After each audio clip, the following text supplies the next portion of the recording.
នេះហើយអ្នកទម្លាក់ហ្វាល់ជួយឆាយបន្តិចសមត្ថកិច្ចវេកបុកអនឡាញស្កេមពីអ្នកវ័យទៅ22ឆ្នាំ10ផ្ទះនៅត្រពាំងប្រាសាទតែងតែធ្វើព្យុះភ្លៀងនៅក្នុង Telegram នៅថ្ងៃទី25ខែសីហាឆ្នាំ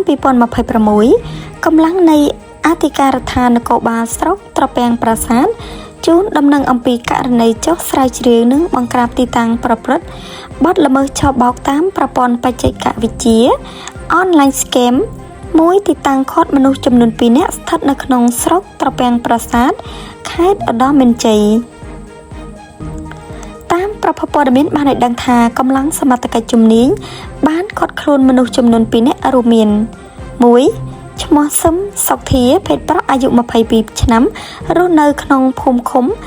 ស្រុកត្រពាំងប្រាសាទខេត្តឧត្តរមានជ័យ2ឈ្មោះផាតស្រីនិតអាយុ22ឆ្នាំភេទស្រីរស់នៅភូមិអូស្វាយឃុំអូស្វាយស្រុកត្រពាំងប្រាសាទខេត្តឧត្តរមានជ័យចំពោះវត្ថុតាងដកហូតរួមមាន1កុំព្យូទ័រចំនួន2គ្រឿងទូរស័ព្ទចំនួន2គ្រឿងរួមមាន iPhone 15 Pro Max ពណ៌ខ្មៅចំនួន1គ្រឿងនិង iPhone 14 Pro Max ពណ៌ខ្មៅចំនួន1គ្រឿងបច្ចុប្បន្នជនសង្ស័យរួមទាំងវត្ថុតាងខាងលើត្រូវបានកម្លាំងជំនាញការិយាល័យប្រឆាំងបទល្មើសបច្ចេកវិទ្យាបានកំពុងសាកសួរនិងកសាងសំណុំរឿងបញ្ជូនទៅតុលាការចាត់ការតាមនីតិវិធីច្បាប់